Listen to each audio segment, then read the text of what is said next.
We continue our conversations. Thank you for keeping it here. Do you want to call them hard truths or what is it? Okay. We're getting into a place where we continue with our conversation this morning.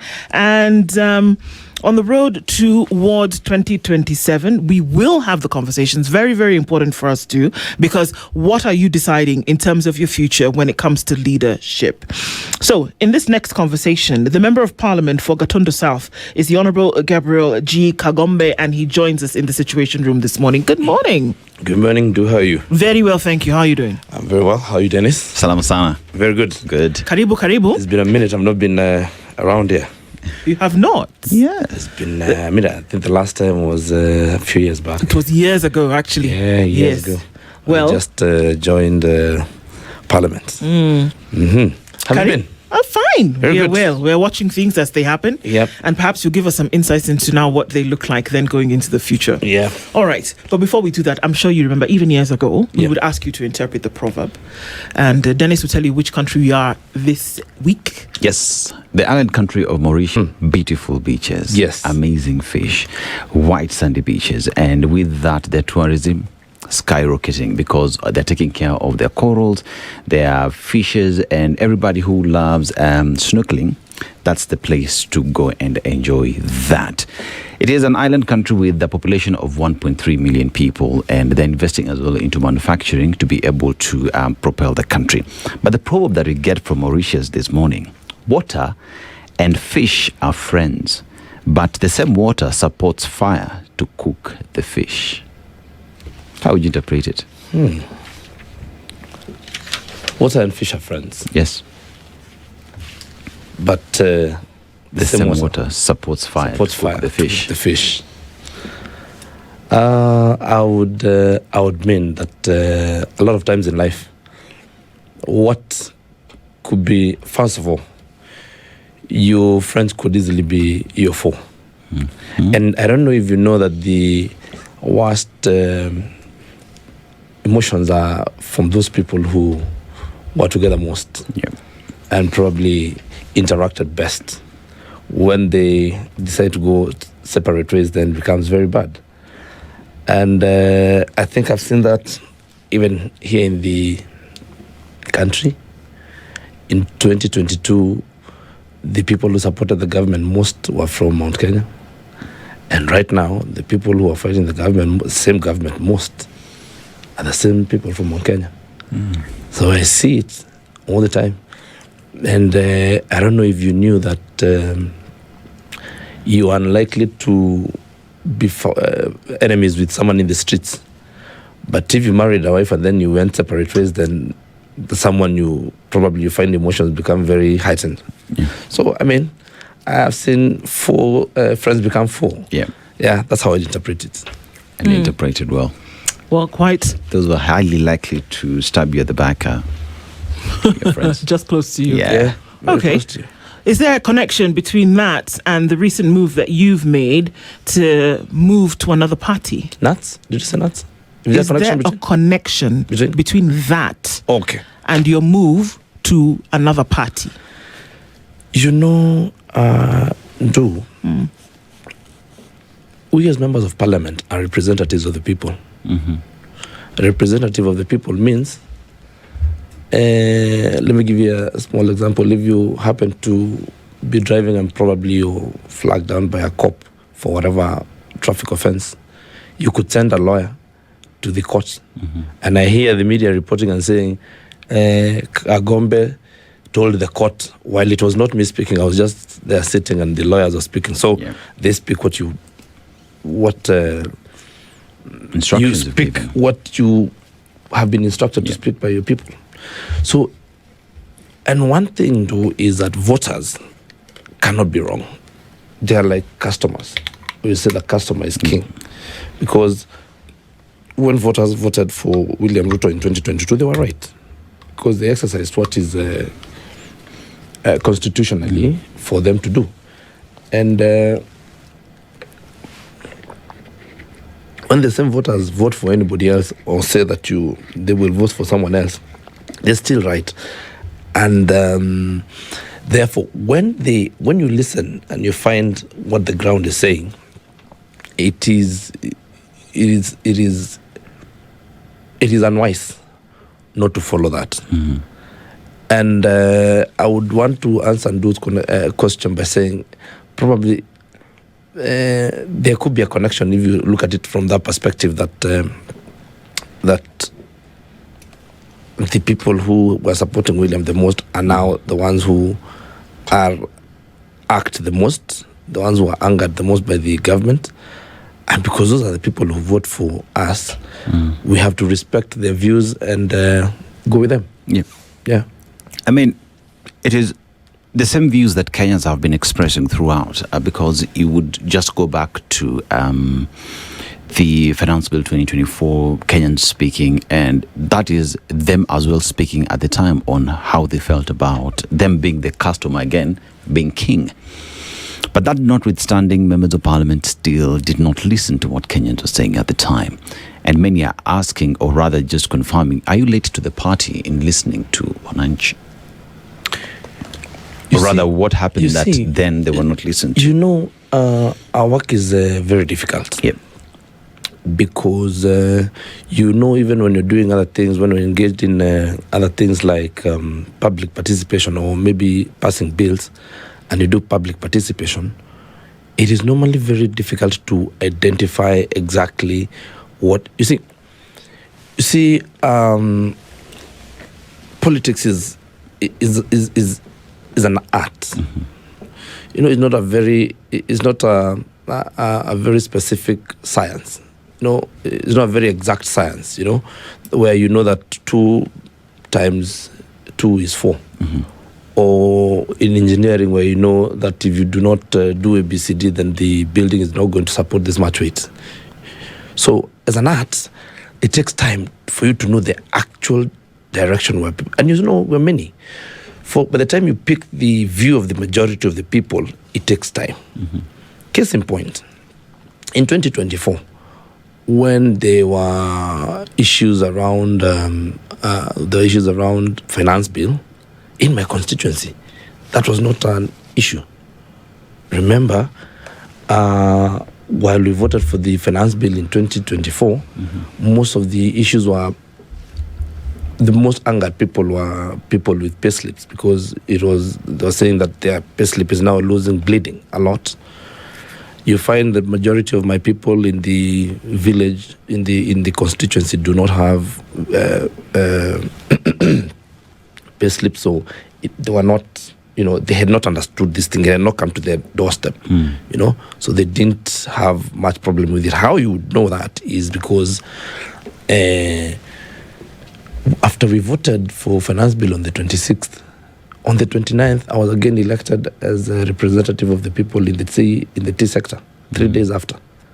So that tells you that people in my constituency did not have, so in as much as you'd say that in 2024 is when the members of the public had felt that this enough is enough, it was not homogeneous.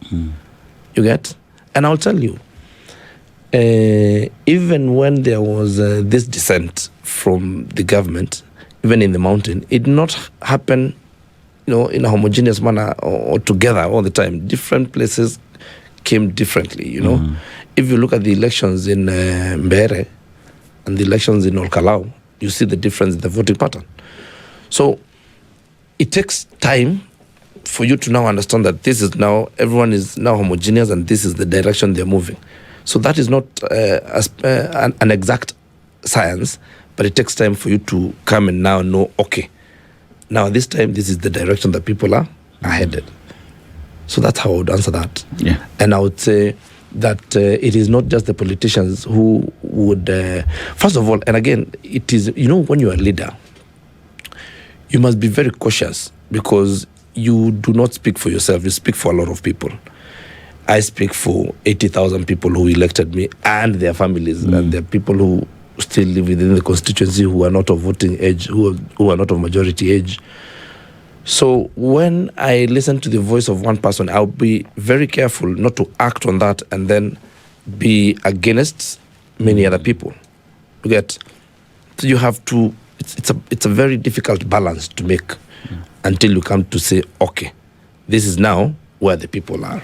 So what have you balanced then, essentially, that makes you make the move from UDA to, where is it that you're going? To which party have you? DCP. To DCP. Yeah. What is it that you've balanced that have made you make this choice or make this? And what has informed the change of heart, which to many people seems sudden? I actually ran a poll. And it was overwhelmingly clear that the electorate in Gatundu South did not want to be associated with the Kenya Kwanza government. Okay. And that they were of the view that DCP is the party that they would want to move in going forward. So you cannot argue with that. Yeah. That is now a more exact science. You know, when you do a poll and you have a good representative number, and then you have figures, you have percentages, and you're like, okay, this is where we're headed. Yeah. So it is just realizing what the people in my constituency are saying. Yeah. But I think even whilst the poll is good because now it gives you a good science that would inform the decision that you make.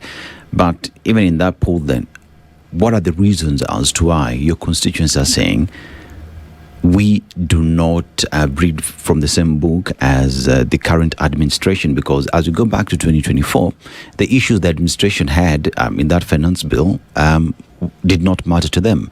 Today, what are the reasons as to why they are saying this is not the vehicle that we want to board, and anyone associated with it is not someone that we want to listen to or talk to? First of all, like I've told you, at times, I have told you before that people do not remember what you did. People do not remember what you said. People only remember what you made them feel. They only remember the emotion that you elicited in them. So at times, people may, I'll tell you, comedians, you know a guy like Churchill, let's for example say, when you meet him, you find that guys tend to smile, and because the emotion he elicits from them is laughter and everything. They may not remember any joke that he ever cracked, and that you think about it even in life. At times you have someone that really angered you, but you can't remember the exact words they said. But that emotion is imprinted in your brain and it stays. So right now, even when you ask the members of the public why they act, they may not tell you. But it's a culmination of many things over time. It's a culmination of unfulfilled promises, and incomplete projects. It's a culmination of, at times they feel like they have been spoken to in a language that they don't like. They feel that people have been flossing while they suffer. It's a culmination of many things. This thing has been coming. You remember in this government, you've had people saying they wear watches, I don't know worth how much. And when you flaunt such a thing and you're talking to an individual who cannot make 3 meals a day, then, emotions and anger starts coming up over time. There's also now that issue of, unfulfilled promises and incomplete projects. Like in my constituency, I would tell you that the Mau Mau projects have not been touched since we got into government. And did you tell them that they would? When you were campaigning for Member of Parliament for Gatundu South, I believed. Did you tell them that they would be? Yeah, because I was promised that and I believed that it was going to happen. Okay, so hang on. We had said, you were told, as Kagombe, that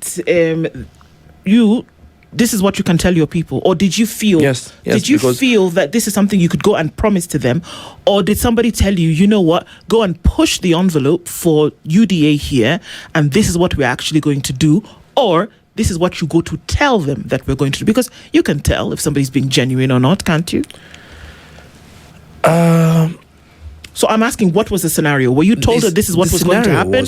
Or were you told that to go and tell the people that this is what was going to happen? What we agreed after we got into government, actually, was, first of all, that we're not going to start new projects before we finish the old projects. The president said that. Okay.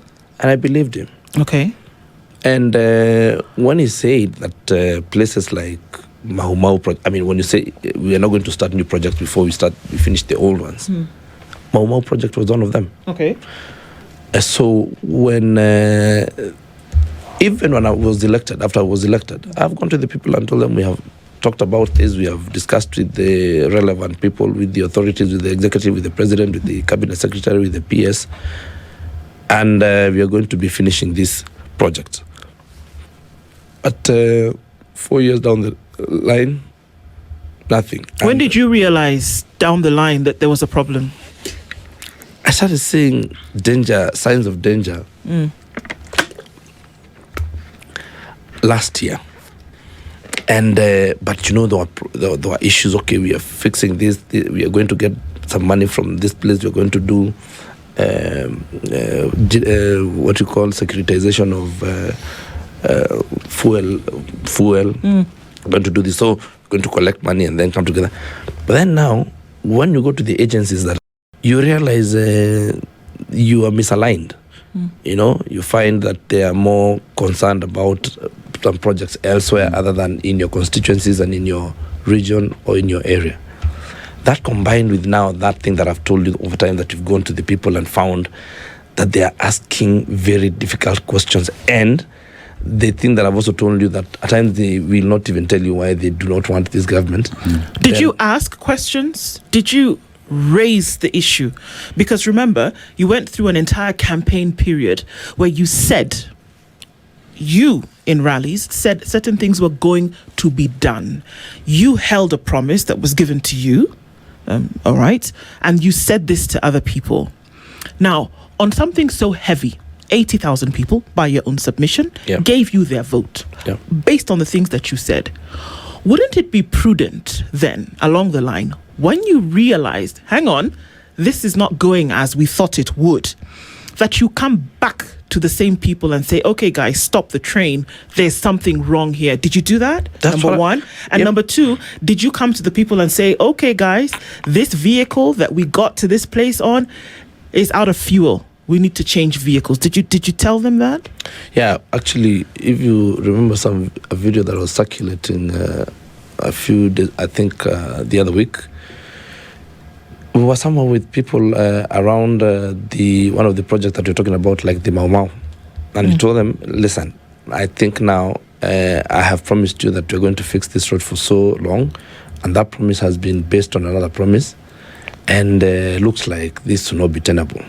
So it is important that we agree on that, so that we know that, first of all, I have done what is humanly possible from my side to try and influence and get these things done.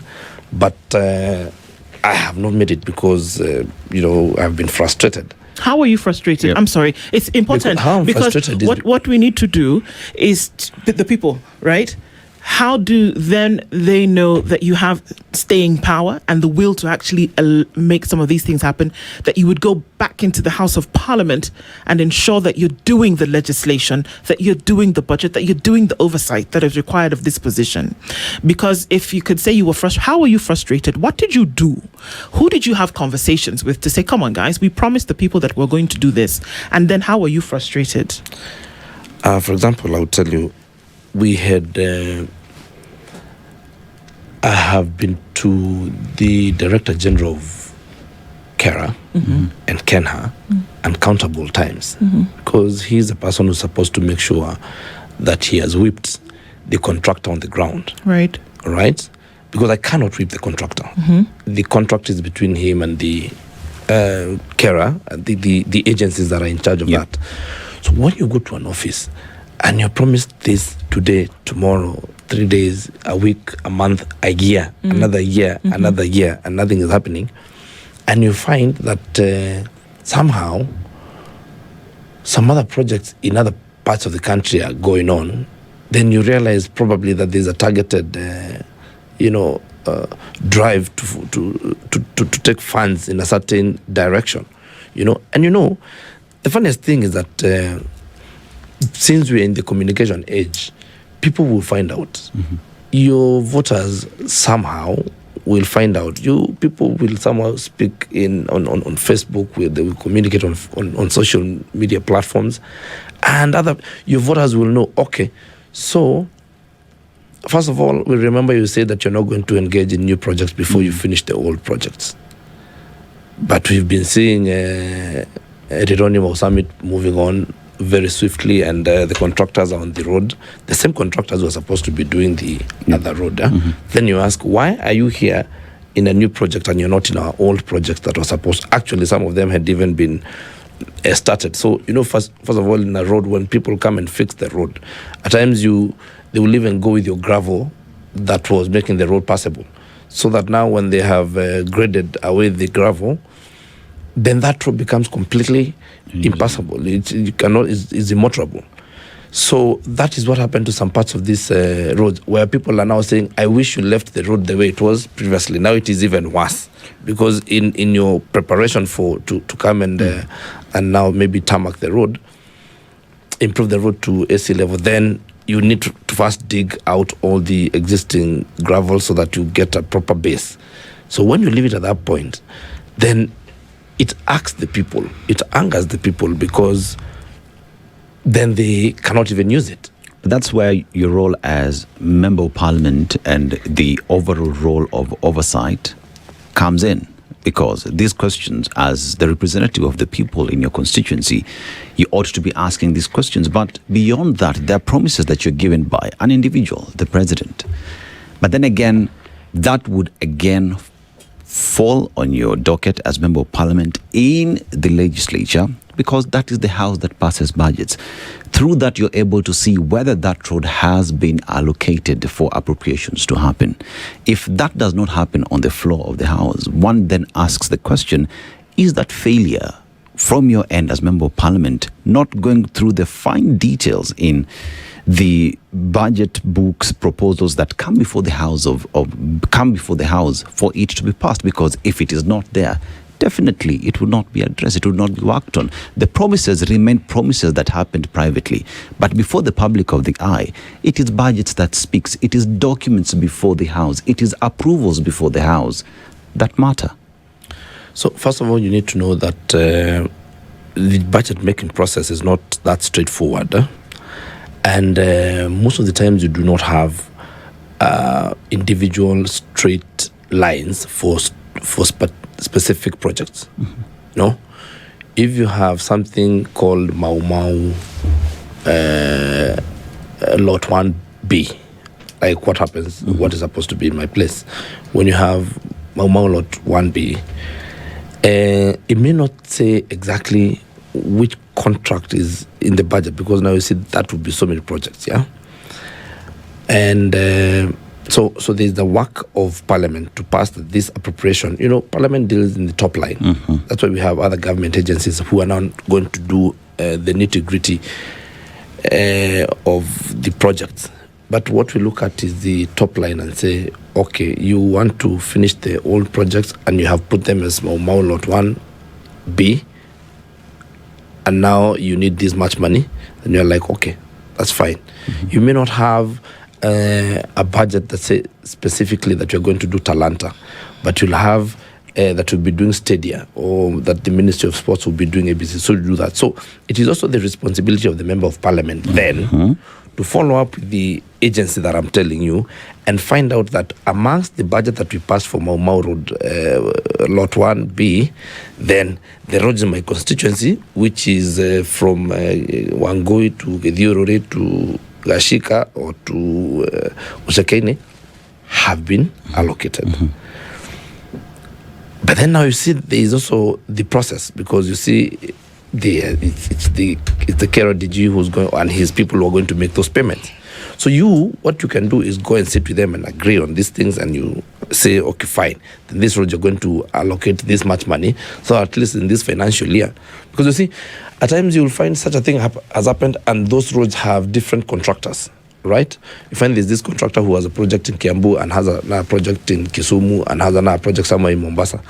So you say you're not able to, you see, if a project is 5 billion, you're not going to allocate 5 billion for that project, because you paid by certificates and by what has been accomplished, by milestones.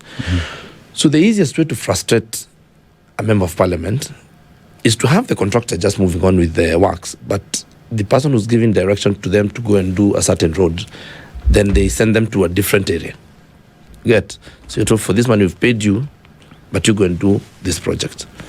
So that is where the frustration comes in. Then you realize that your issues are not done. But there's even what actually to me broke the camel's back. We could have dealt with these projects because somehow they will be done at some point, whether by this government or another government, or we have been pushing for roads. I've been pushing for roads since I was in college, and I know at times it takes time to complete those projects.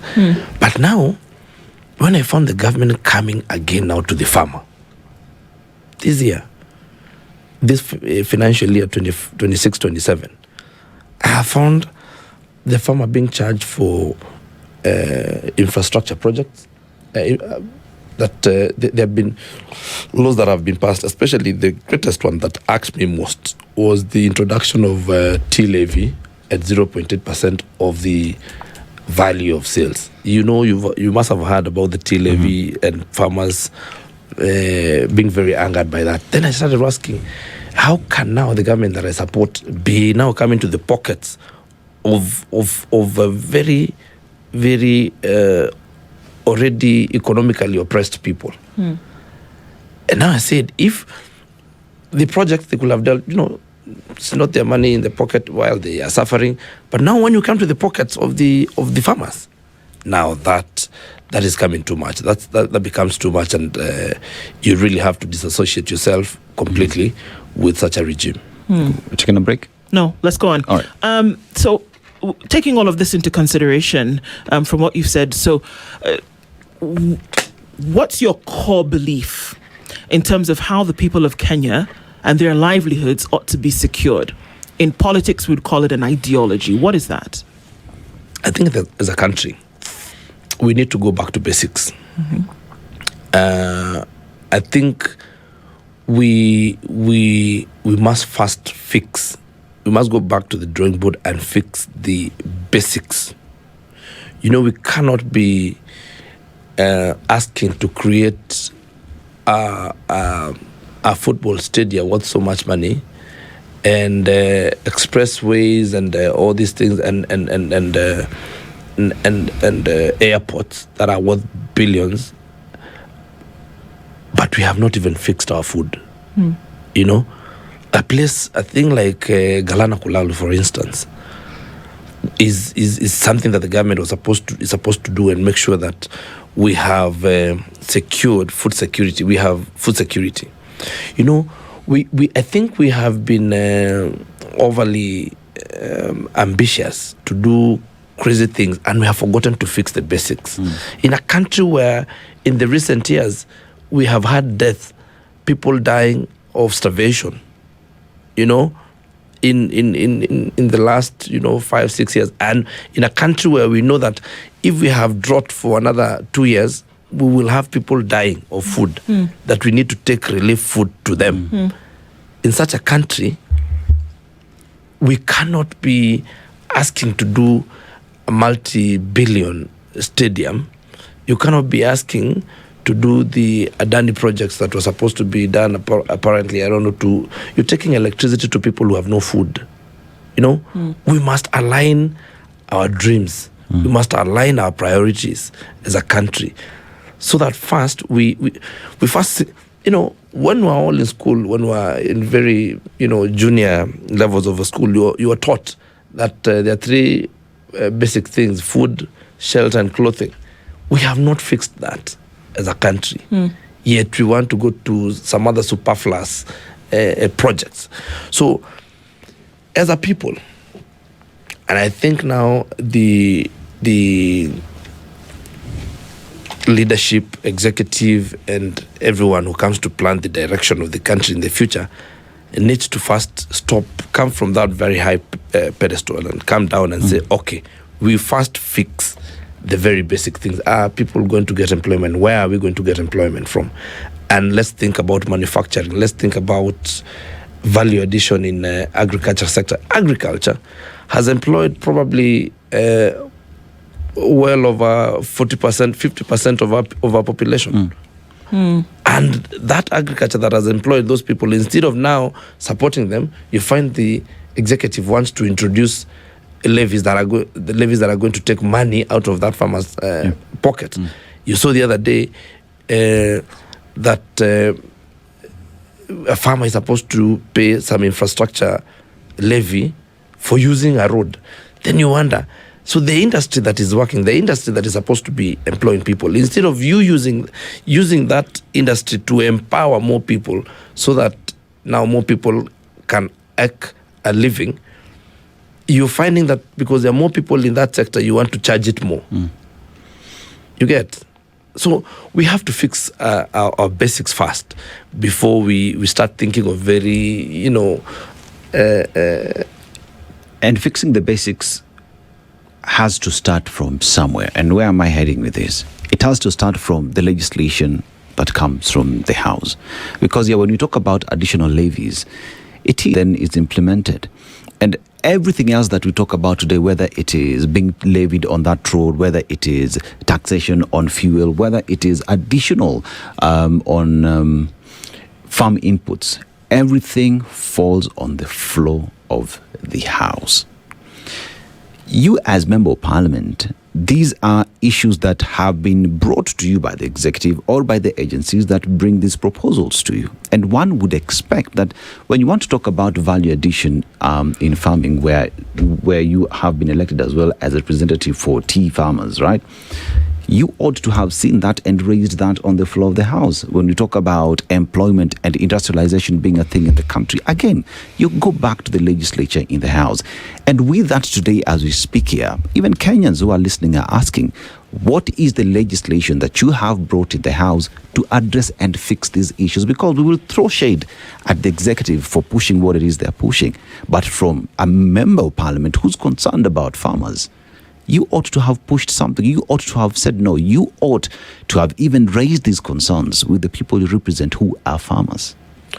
Two things that I would want to bring to your attention or to the attention of the listeners is that, one, as you said, the budget making process, and there's a space also, there's a place for executive in the development of the country. That is why the executive owns the manifesto.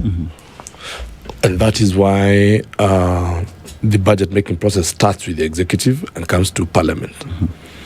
So if the idea and the manifesto of a certain regime is to move this way, it becomes very difficult to stop it at Parliament. Because what you would look at in Parliament is the legality of the expenditure.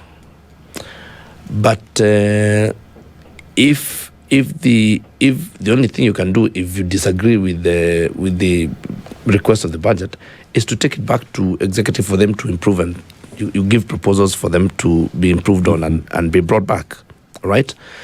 Having said that, I'll tell you that for instance in the last 2 years, because I am an expert in farming, in agriculture, and mainly in tea farming, for instance.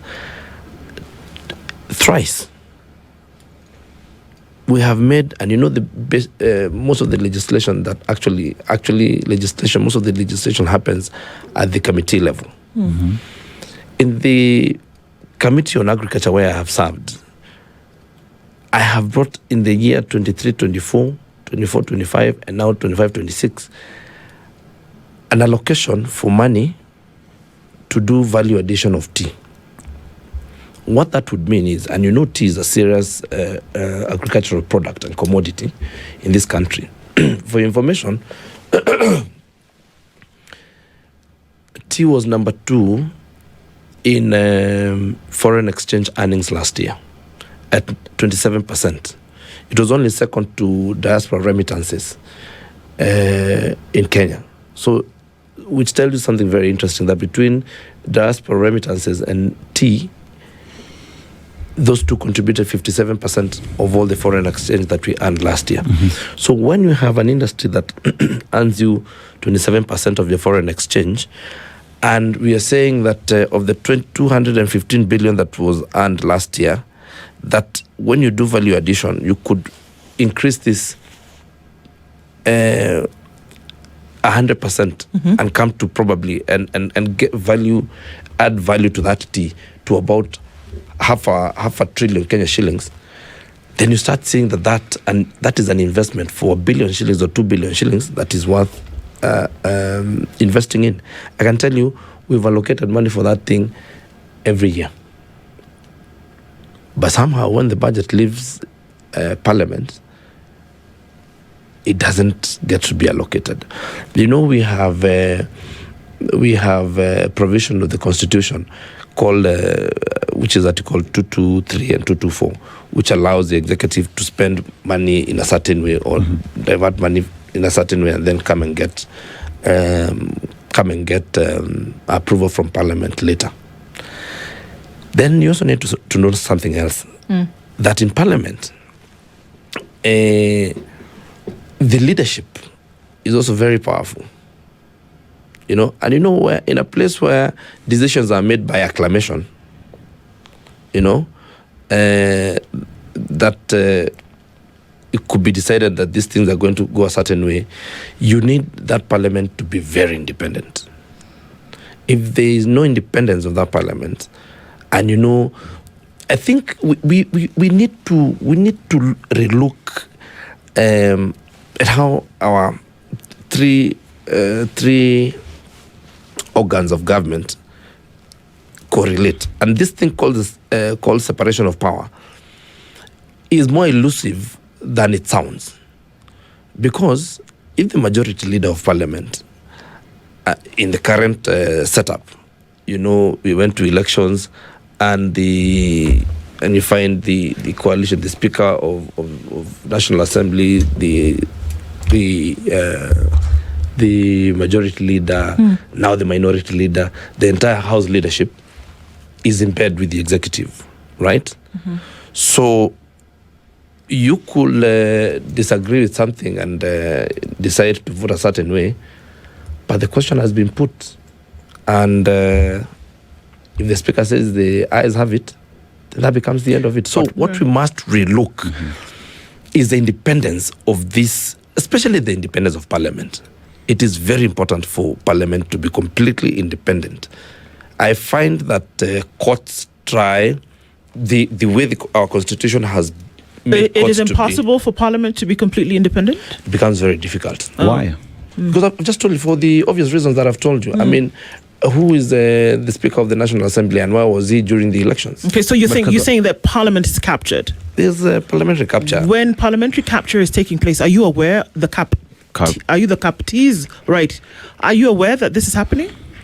And you just walk with your hands out and say, yes, please, here I am. Capture me. No, it's the architecture. It's the architecture that we have. Because you see, okay, look at it this way. You were elected and we are elected. And this, by the way, this when you look at it, is the architecture of our Constitution. Because we all sit here, and Dennis and myself, and we say we are going to form a party. And we form a party, and we win elections.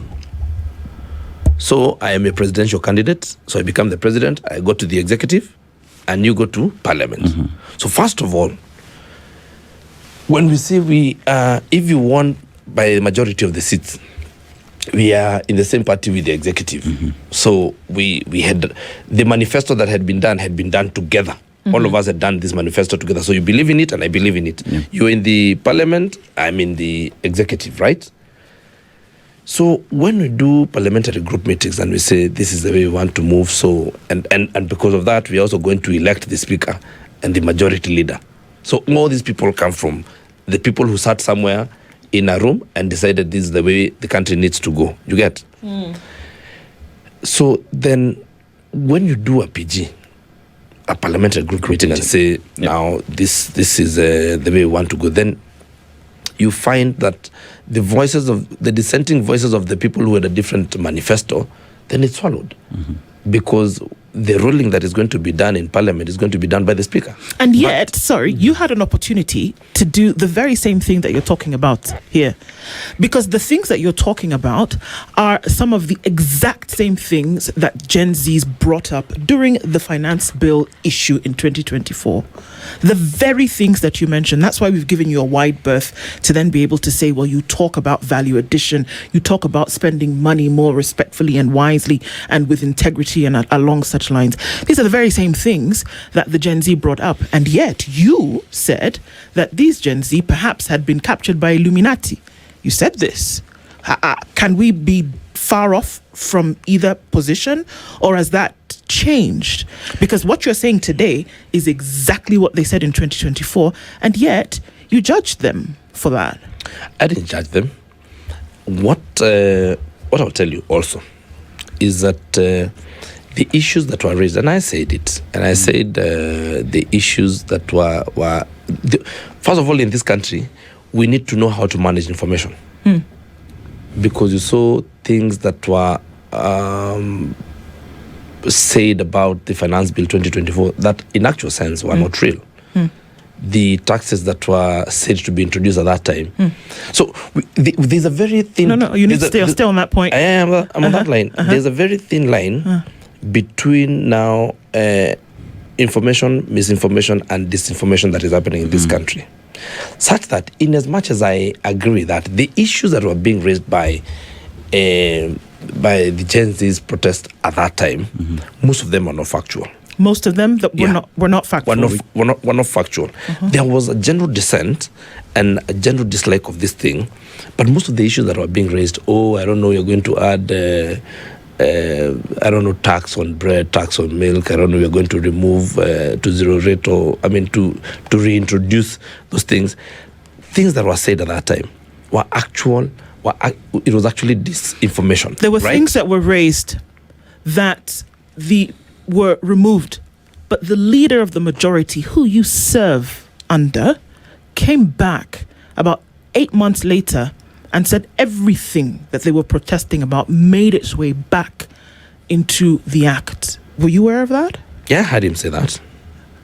Is it true? But I don't agree with it. Oh, you don't agree with the leader of the majority? I don't agree with those things did not actually come back. So that was political as well? That was political. Okay. And at times, also, in the heat of the moment, then people tend to, get excited and make political statements that could not necessarily be accurate. I love that you said that, because you know what? In this moment, the people of Gatondo South, who are made up a higher percentage of these very young people who are going to make a decision about what happens next week, next month, next year, are asking the question about whether Kagombe is making this decision based on a political whim. Whether you decided to jump ship because, perhaps I have a better chance of coming back if I do. Do you see? The same thing that you talked about is actually what is resident in the minds of people, to say, is he moving because the tides would be better for him if he did, or is it actually about the people? There's some realities of our politics in this country that you cannot run away from. I'll tell you. I joined UDA in March of 2022. Because again, I told you that we do not have a specific way, a very exact way of saying that this is what is happening. So you have to watch and realize, what is it that our people really want? Even when you sit here and probably you will get feedback from the people on the show, you get feedback by SMS and whatever else it is. It only shows you the direction you're going towards a certain thing. And you cannot wake up one day and receive messages and decide, this is what is going to happen. Because even you over here, over time, because we've been here with you before, we have seen issues changing. You were here in 2022, right? And you saw us telling the previous regime, telling President Uhuru Kenyatta to finish and go. Maliza uende. We only want your deputy president William Ruto, and you have now seen the move again into, please we do not want to be associated with you. In fact, we do not want you. In fact, we want you to serve one term and go. So the people are the ones who dictate the way you're going to go. That is just as it is, and that is provided for in the Constitution. So therefore, I'll tell you, in politics, this is a reality that you cannot run away from. That if the people who are going to vote, and I told you they are always right, mm-hmm. and I told you they were right in 2022 when they were voting for William Ruto, and I told you they will be right in 2027 when they vote for who they will vote for, and they will always be right when they are voting. Mm-hmm. They will tell you, and actually when you listen to them, they just tell you, listen, first, we do not, before you even discuss, just get out of that place. Like that video that I was telling you about last week on Monday. They just said, please. And they were behind me. I was there. We are sitting with the media. It is all over. And they said, Apana, before we even discuss, just denounce that government, get away from it, because there's nothing that can come from it. And so you cannot argue with those voters. Mm-hmm. You see, the people will tell you the direction they want you to go. But members of parliament and those in elected positions have an opportunity to decide how the people will be led. What kind of decisions? Why? Because they have donated that responsibility to pass proper legislation. You talk about security, education, healthcare, falls squarely on your desk when you are in that office. So when you talk about parliament being captured, we'll remember that when Kenya Kwanza was voted into office, it was not majority in parliament. It was the minority. But at the time, you're part and parcel of those who said, you know what, all things will happen, we have to be majority. And when an illegality, according to what many say, happened, you are there celebrating. Today we talk about the independence of parliament. But you're part and parcel of celebrating when that independence was being taken away. Let me tell you, Dennis, there's also another reality that you will not run away from. Mm-hmm. As a member of parliament, if the Speaker of the Senate, who is the leader of a certain party that is parliamentary, goes to State House while I'm in parliament, and decides now from today on our party is going to support the executive, and we have formed this post-election pact. Mm-hmm. Really, as a member of parliament who has colleagues, member of parliament who belong to that other party, to be honest, you'd be asking for too much to tell me to stop that. So we are admitting that Parliament has ceded its power, and there is no capturing that has happened. Finish. It's not ceding its power. That's why I'm telling you the architecture of our constitution is very interesting, because the architecture of our constitution also defines what would happen to you if you defy the directions of the party, of the party leadership. All right? If Baba goes and sits with President William, and they say now these two parties are going to, this is the direction you're going to move in, and you're against it, it is the constitution that also provides for your disciplinary action. You have seen people lose seats, haven't you? You've seen Gloria Oroba lose her seat and replaced with someone else in this current dispensation. For what? For what was called defying the party position. So I am saying that for Parliament to be completely independent, we must change the architecture of our constitution, so that your voice as a member of Parliament cannot be swallowed by anyone who is in the executive. That's what the Constitution says right now. Yeah. That's what the Constitution says right now. Let me tell you, because there are three arms of government. And so the Constitution presupposes the independence of these three, unless you're asking for for a position whereby, even with its independence, even as three arms of government, that there will be an joinder to that, to say that based on what then Parliament says, we must ensure, if we don't, then next. We need to enrich our jurisprudence. Because it is very easy to say that that is what our constitution says about a separation of powers. Mm-hmm. But I'm also telling you that the same constitution provides for mechanisms for an individual in a party who is in parliament who defies the party position. The same constitution. The same. We must enrich our jurisprudence. We must also that we are a pretty young country, and our jurisprudence is not. We have a long way to go in terms of making these organs and these different organs of government work together for the small person, for the small scale farmers, for the general voter. Many would argue, Gabriel, and we've come to the end of this, that if we just actually did it first, that you can actually live it out, then you would actually see where your gaps are, as opposed to saying, let's just change. Follow what it says. In terms of implementation of the Constitution, that has actually not happened with the one that you actually have. But then we say, go ahead and change it, whereas you've not lived it out how it should be. I'm not saying we change it. I'm saying we improve, we enrich our jurisprudence, and that will happen over time. Okay. With the precedences that are set in cases like the ones that Gloria Robo has taken to court and all those things over time. I'm just saying that we are pretty young democracy, and I think we also took a very progressive constitution that will give us a lot of issues before we have a very progressive constitution that we have to run behind and catch up with. The Member of Parliament for Gatundu South constituency is Gabriel Kagombe. Thank you for joining us this morning. And of course, there's still a long way to go. Let's see how it pans out. Asante sana. Asante sana. Why? Because they have donated that responsibility to pass proper legislation. You talk about security, education, healthcare. Falls squarely on your desk when you are in that office.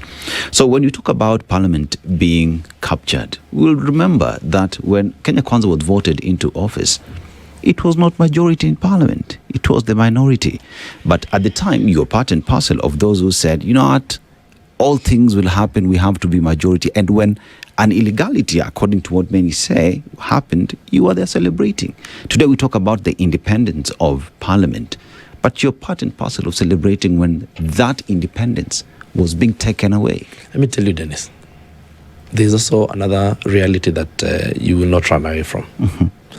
As a member of Parliament, if the Speaker of the Senate, who is the leader of a certain party that is parliamentary, goes to State House while I'm in Parliament and decides now from today on our party is going to support the executive, and we have formed this post-election pact, really, as a member of Parliament who has colleagues, member of Parliament who belong to that other party, to be honest, you'd be asking for too much to tell me to stop that. So we are admitting that Parliament has ceded its power, and there is no capturing that has happened. Finish. It's not ceding its power. That's why I'm telling you the architecture of our constitution is very interesting, because the architecture of our constitution also defines what would happen to you if you defy the directions of the party, of the party leadership. All right? If Baba goes and sits with President William, and they say now these two parties are this is the direction you're going to move in, and you're against it, it is the constitution that also provides for your disciplinary action. You have seen people lose seats, haven't you? You've seen Gloria Roba lose her seat and replaced with someone else in this current dispensation. For what? For what was called defying the party position.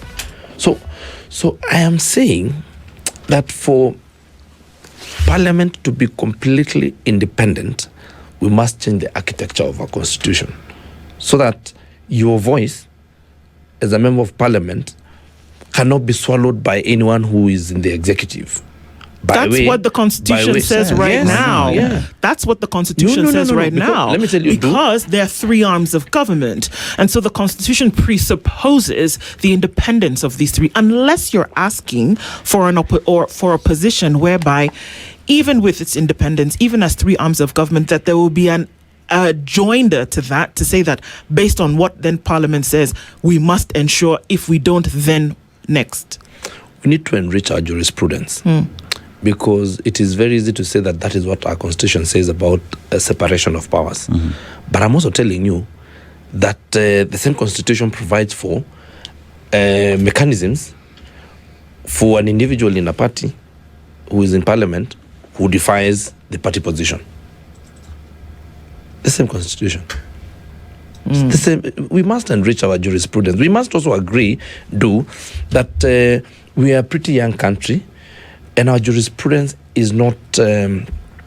We have a long way to go in terms of making these organs and these different organs of government work together for the small person, for the small scale farmers, for the general voter. Many would argue, Gabriel, and we've come to the end of this, that if we just actually did it first, that you can actually live it out, then you would actually see where your gaps are, as opposed to saying let's just change. Just follow what it says. In terms of implementation of the Constitution, that has actually not happened with the one that you actually have. But then we say go ahead and change it, whereas you've not lived it out how it should be. I'm not saying we change it. I'm saying we improve, we enrich our jurisprudence, and that will happen over time. Okay. With the precedences that are set in cases like the ones that Gloria Robo has taken to court and all those things over time. I'm just saying that we are pretty young democracy, and I think we also took a very progressive constitution that will give us a lot of issues before we have a very progressive constitution that we have to run behind and catch up with. The Member of Parliament for Gatundu South constituency is Gabriel Kagombe. Thank you for joining us this morning. And of course, there's still a long way to go. Let's see how it pans out. Asante sana. Asante sana. Is the Situation Room the only way to start